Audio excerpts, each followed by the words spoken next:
Ndị be anyị kenekwanụ m unu. Anyị sị m ka ụbọchị nkịta mara na anyị na mma. Anyị si ka nkonye chiri ya zerekwa.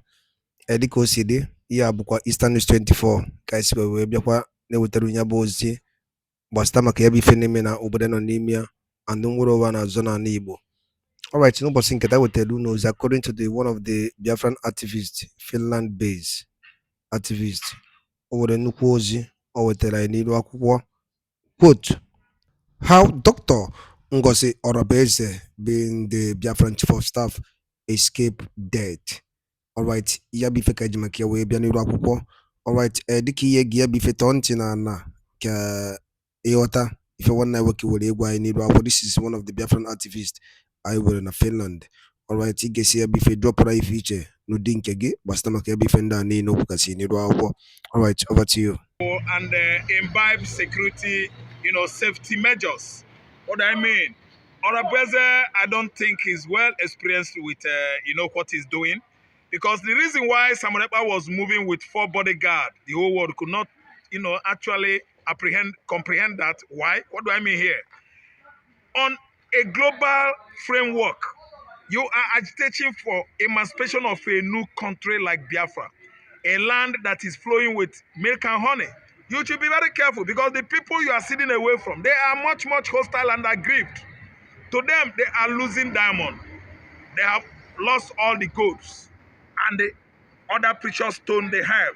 So which is why I'm announcing it clearly to everybody that is much, much concerned, especially about the Igbos. And again, the people that are at the forefront, the frontliners on this agitation, business. Ngozi Orabueze is supposed to be moving with either CIA, FBI, or other private security, guards in America. Anywhere he goes in Africa, Europe, and Asia, they will be going with her.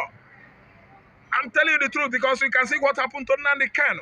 Had it been Nnamdi Kanu was moving with security guards, they wouldn't have at least abducted him, packaged him, and actually ferried him into Nigerian country.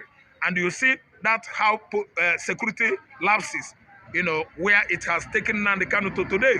What am I saying? Assassination attempt on Ngozi Orabueze, we should all learn from it. We don't want to lose any one of us when Biafra comes. We want all of us to be around and celebrate the youngest place of Africa, Republic of Biafra. So Ngozi Orabueze should at least be very, very careful. Be proactive. Observe tacit safety measures. Orabueze should be going with well-trained security outfits. They are the ones that can actually fortify him, against every attack by, all these Biafran haters, which of course, are working for Tinubu stroke Mohamed Buhari administration. They are still there in their large number. Wike is not sleeping. Umahi is not having his rest or peace at all until he see Biafra agitators down. You can of course see what is going on with Simon Ekpa, a man that is living in the faraway Finland, agitating for his rights, fundamental human rights, for what? Self-determination, which is allowed globally. So what I'm trying to say is that on a framework, global framework, this kind of transaction should be done with much, much safety observation. Ngozi Orabueze, wherever he goes, I still suggest people, strong bodyguards, well armed, in suit, should be going with her. If you know what I'm saying, or if you want to know what I'm saying, you should place calls across, if possible, to Simon Ekpa. He could actually come out with his own narrative stories on how he escaped how many spades of murderous assassination. Ekpa would have died. Ekpa would have gone down if not that he was that proactive. And again, I actually recite here that reasons why Ekpa escaped those assassination bids was because he is a military man. He had experience, he's a security man. And this esprit de corps of 18 has taught them many security, measures, how to be proactive in terms of, aggressive attack by unknown or known assailant. I would like still to tell my brother Igbos, to tell Orabueze, Simon Eba, even Nandi Kano, and many of our Igbo brothers in diaspora that are working hard to make sure a Biafran nation emancipates. Number one enemy we have is Chetima Kachima with his Fulani brothers. I believe Chetima is from Kanuri, from the axis of Borno State. His Muslim brothers, religious, sect members, the Fulanis, they are with him, walking around the clock, sending international assassins to monitor Ngozi Orabueze, to monitor the movement of Mazi, Simon and Joko. Actually, they succeeded on prevailing on Nnamdi Kanu, and you can see how embittered we the Igbos are today because Kanu security, let me say, awareness was much more porous than ever then. That's why they could actually maneuver or manipulate him and kidnap or abduct him today. So what we are suggesting is this kind of safety is highly advisable.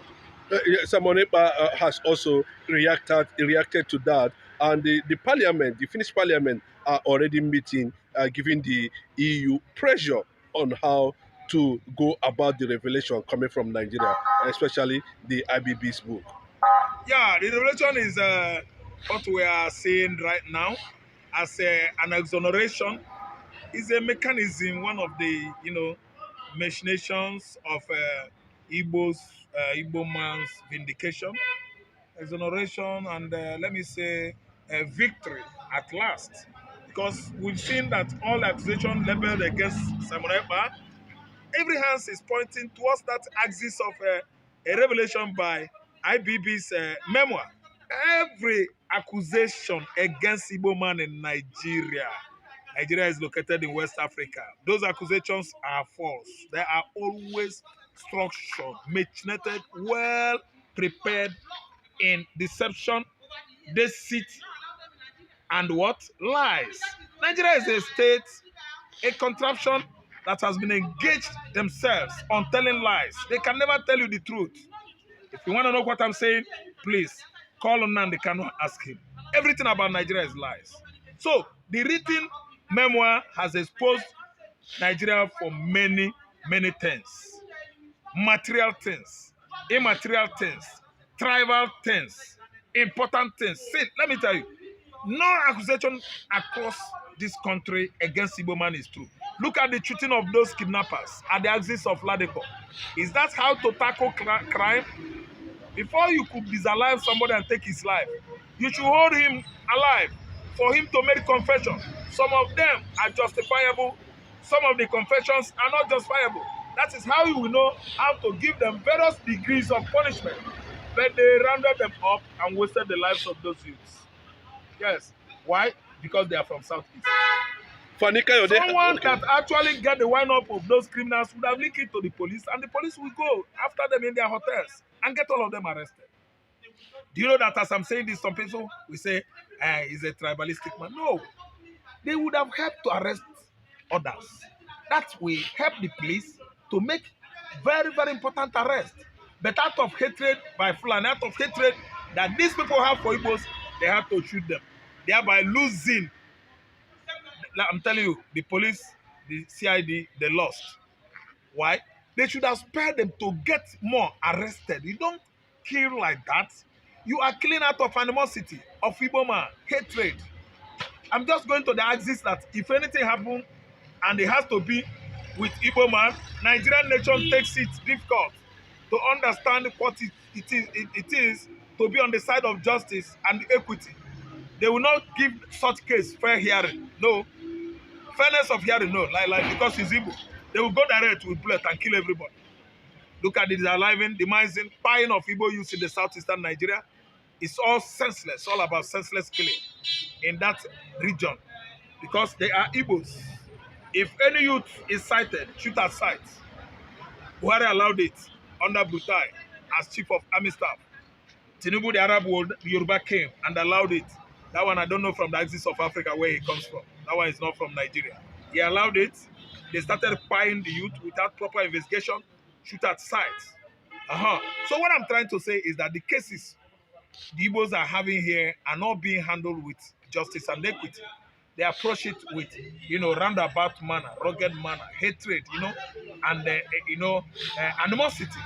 So Orabueze should be very careful. Simon Ekpa too has been doing it in the right way, securing himself, giving himself the right, security. Actually, the Finnish nation country is the one that did that because they know that his life is in danger. That's why the Finland is giving Simon Ekpa almost 4 to 5 well-armed men on suit, guiding or protecting Simon Ekpa. Orabueze should work hard, at least to secure himself, so that we know how far we've gone to be vindicated, courtesy the book, memoir, autobiography or biography written by Babangida this time that has actually seen us exonerated over the 1996 coup, which we had only 3 more officers. Yorubas are more than 7. The Hausas, we can't count them all. Because I know that a child, Mama Hassan Kassina, from the Sultana Sokoto family, is among the key orchestrator of 1966 coup. And who was the subject matter for this coup? Obafemi Awolowo from Yoruba land, the same man that turned his back on Ojukwu, actually ran to this southwest, received a position of Minister of Finance from Gowon. And they forgot that someone that released him actually had a discussion with him to come here and declare Odua Republic. He turned his back on Ojukwu, actually joined the Fulani military clique, annihilating the Igbos with all his dangerous, cruel policies. Who stopped Aburi with stand? Who went against Aburi with stand? Who educated and lectured Gowon not to agree? Awolowo, you've gone a long way to bring down the Igbo man. No wonder they said Yoruba betrays a lot. Because we can see how Awolowo told Gowon stories about Aburi with stand. He questioned his own, brilliance. Why did you accept it? Why could you accept or at least concur with that young man? Don't stand with Aburi Council. The whole world, we are waiting. The whole West African, ECOWAS, we are waiting. And this, especially these Francophone countries and the Ghana, actually, Aburi will stand that was sealed and agreed on. Awolowo kicked against it. And today, we've seen where it has landed us. Killings of the southeastern officers and Igbo, what occurring of our children commenced immediately. Awolowo rejected Aburi Accord, and I can tell you that today it is too obvious that Babangida's book has actually, exonerated Igbo man. Finally, in the recent statement by Gowon, he said that Igbos would have overrun Nigeria if not that the Western powers intervened. Yeah, that is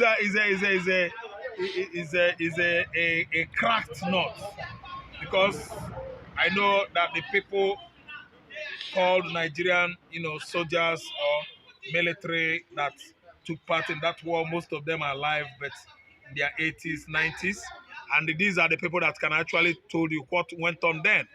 It cannot be us. It cannot be a Yoruba man or a Fulani man running his mouth on the street of Lagos about Nigerian Biafra civil war.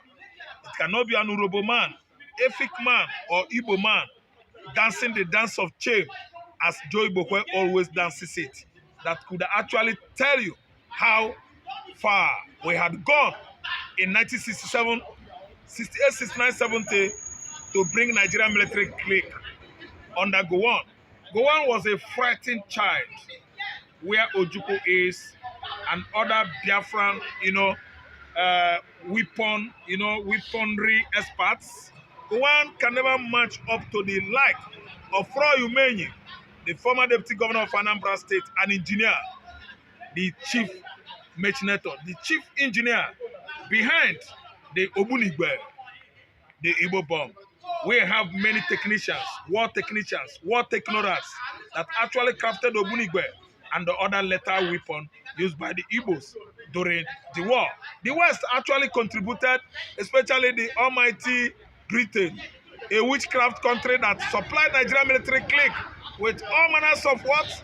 Firearms, and supported the genocide of 1967 to 1917. Igbos were maimed and killed in their 4 to 6 million of the black Jews were killed and maimed, supported and sponsored by Britain. As I'm talking now, analyzing, on a platform of, global stage, I think that many people are listening, especially the Finlandia people, the island people, Ireland, that's Irish, the Scottish, on how important they were to the Biafran people. They actually played good role, yes, to understand that Britain is a witchcraft country. British supplied all lethal weapons to the Nigerian military clique to make sure that they extinct the race called Igbo, the black race today, to make sure that we stopped from existing. And that was their utmost agenda and what? Convention. A consensus in the UK that Igbo man should stop from existing because they have seen us as a moving force. The only force that could counter Britain from stealing, boggling away mineral resources in Nigeria, the only force is Igbo man. That's why British man hates Igbo man with passion. And as I'm talking to you now, the person that supported this kind of ideology and agenda was Mama Charlie. And Mama Charlie is resting in peace wherever she is. Mama Charlie, which is Queen Elizabeth, has never seen anything right with Igbo man. He has been sponsoring and following the wrong Fulani, the people that could go any length as a result of religion to bring any tribe down. Before I was singing and talking, Fulani is against Igbo man, Fulani is doing this to Igbo man. It's a lie. Fulani is against even the Hausa host. The people that were so kind-hearted tribe in Nigeria, the Hausas, who allowed these murderous, wondrous nomads to stay with them in their land, on their land. They still forsake these people. They still disalive, pie, and maim the Hausas. Currently, as I'm talking to you, the Fulani man is maiming, disaliving, at least decimating the Hausas. The Hausas that gave you the land.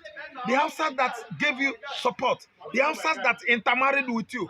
The Hausas that actually followed you to your so-called Islamic religion. The Fulanis are killing now irrespective of religion. But to grab the arable land, rich land of the Hausas for grazing of their animals. As I'm talking to you now, the Hausas have actually understood whom the Igbos are. They have actually understood whom they are in the person of Mazi Nnamdi Kanu, who cut their skulls, break it into two, divide it into two, and put knowledge about Fulani's agenda, ideology in there. And today, the Hausas, they have resurrected to actually identify with where they come from and where they are going. Finally, the governors of Eastern region is silent over the IBB's revelation. But we saw yesterday the governor of Enugu State sending traditional rulers to the Sultan of Sokoto to beg him on how he is going to live with Fulanis in Enugu State. What is your take on that? What is wrong with these governors? No, Peter Mba is a slave. Yes, there are some behaviors or characteristics you see on human being will actually understand that such character traits or behavior is right from conception. Coitus coition, when it takes place, life starts. That's why biology says, not only biology, even philosophy and life starts or begins with conception. In conception, the spermatozoan of Peter Mba is either from Igbo man, then the egg, Fulani woman. Either from Fulani spermatozoa, then the egg, Igbo woman. A man that is running to the enemies of Igbos for help is not an Igbo man. is what English people call bastard. Someone that is not legally impregnated by his father. Someone that is pregnated, born out of marital or wedlock. I don't understand, by the wrong man. So if you look at Peter Mba, Enugu State Governor, is a Fulani man. It's not Igbo man that gave birth to him. Since the Fulanis have been killing and maiming Igbos in 1960s, from 60s to date, a man is romancing with Sultanate of Sokoto. Do you want to tell me that Mba, I know history more than Mba? He knows what he's doing. He read books. He doesn't know that the enemies of the Igbo race is the Fulani man from Futajelo Island. Sahel, desert countries. Mali, Senegal, Burkina Faso, even not Niger. Niger has gotten themselves. Fulani man is from Sudan, Chad. Fulani man is from Mali. Fulani man comes from Senegal, Gambia, Futajelo Island. They are all over Africa. And the Igbo man has taken note, should take note, should be noted that Fulani man does not like Igbo man. There is much gap between Igbo man and the Fulani man. As there is gap between the Arab and the Jews in the Middle East. This is what God has done right from onset. That the Cain, the spirit of Cain that killed his brother Abel, is being manifested in Fulani man. Fulani man is aggrieved. An aggression that started when God sent him away from the Garden of Eden after killing Abel, his brother. He started wandering from place to place, roaming all over the place, vandalizing people's property, vandalizing people's farmland. That's why you see the Fulani always graze on farmland across Nigeria. Grazing on the southwestern farmlands, grazing on the northern region farmlands, grazing on the southeastern hemisphere of the country, all over farmlands in the southeastern hemisphere of the country. They are wonders. And God caused them using Cain. They are overall great forefathers. Fulani man is an enemy of Igbo man. By the time, unless Peter Mba fails to understand that Fulani man is an enemy of Igbo race, he will never get it right. He will still be jeopardizing his Igbo identity. You're welcome. Thank you. Ndị banyị ngwadalụ dị n'enu dịka unu si wee na-esoyela anyị ka ife were ikwu gbasara maka ebe ife ndị a niile nwanne anyị dropụrụ anyị n'elu akwụkwọ one of the Biafran activists dropụrụ anyị ka ife were ikwu gbasara maka ebe ife dropụrụ anyị fiche n'ụdị nke gị your own reaction gbasara maka ebe ife ndị a niile nọ ngwa nke emesịa na ụmụnne m